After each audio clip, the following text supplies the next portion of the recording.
आज फिर अपने लोकसभा चुनाव 2024 के एक और चरण यानी कि चौथे चरण का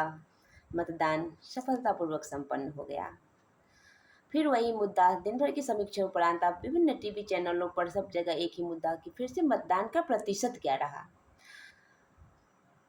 फिर हमने देखा, हमने सुना और जाना कि मतदान का प्रतिशत दक्षिण भारत में तो ज़्यादा रहा और जितना 67-68% के ज़्यादा से के बराबर रहा, लेकिन उत्तर भारत में खासकर बिहार और यूपी जैसे हिंदी भाषी क्षेत्रों में ये प्रतिशत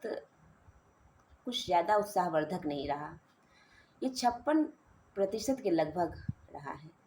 ये बिहार और यूपी में हर कोशिश के बाद भी मतदान का प्रतिशत इस तरह का रहना अपने आप में बहुत बड़ा संदेश भी देता है। एक 2011 का आंकड़ा है, 2011 जनगणना सेंसस का जो एक आंकड़ा है कि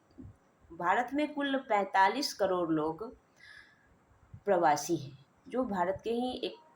कहीं दूसरे राज्यों में या भारत से बाहर भी अपना रोजी रोटी चलाने के लिए वहाँ जाके काम करते हैं। ऐसे में ये लोग, स्वाभाविक है कि ये लोग अपने मताधिकार का प्रयोग नहीं कर पाते हैं, जो मतदान प्रतिशत कम रहने का बहुत बड़ा जिम्मेदार कारक है। एक और कारक, आज मैंने बहुत सारी चीज़ों को पलटा पढ़ा तो उसमें एक और महत्वपूर्ण कारक जो लगा मुझे मिला, जो हमारे मतदाता सूचियों में बहुत सारे बोगस वोटरों के नाम भी अंकित हैं, जो कि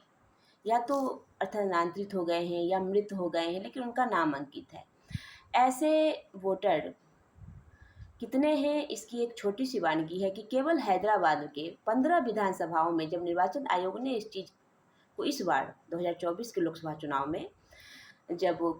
हटाने का काम किया है, तो वहाँ से 15 लाख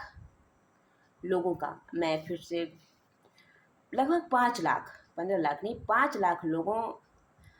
का नाम मतदाता सूची से हटाया गया, जो कि बोगस वोटर के रूप में अंकित थे।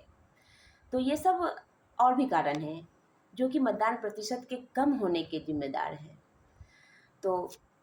एक, हम संस्कृत में एक श्लोक पढ़ते हैं कि बुभुक्षा किम नो करोति पापम, कि भूखे लोग के लिए रोटी, जनतंत्र रोटी से ज़्यादा महत्व नहीं रखेगा। तो समय के साथ हमारे चुनाव आयोग को भी चाहिए कि अपने नियमों में कुछ बदलाव करे और एक ऐसा रास्ता निकाले जिससे हमारे जो वोटर जहाँ हैं, हमारे जो प्रवासी जहाँ हैं, वो वहीं से अपने मताधिकार का प्रयोग कर सकें, क्योंकि मताधिकार का गिरता स्तर बहुत गलत संकेत दे रहा है कि जिस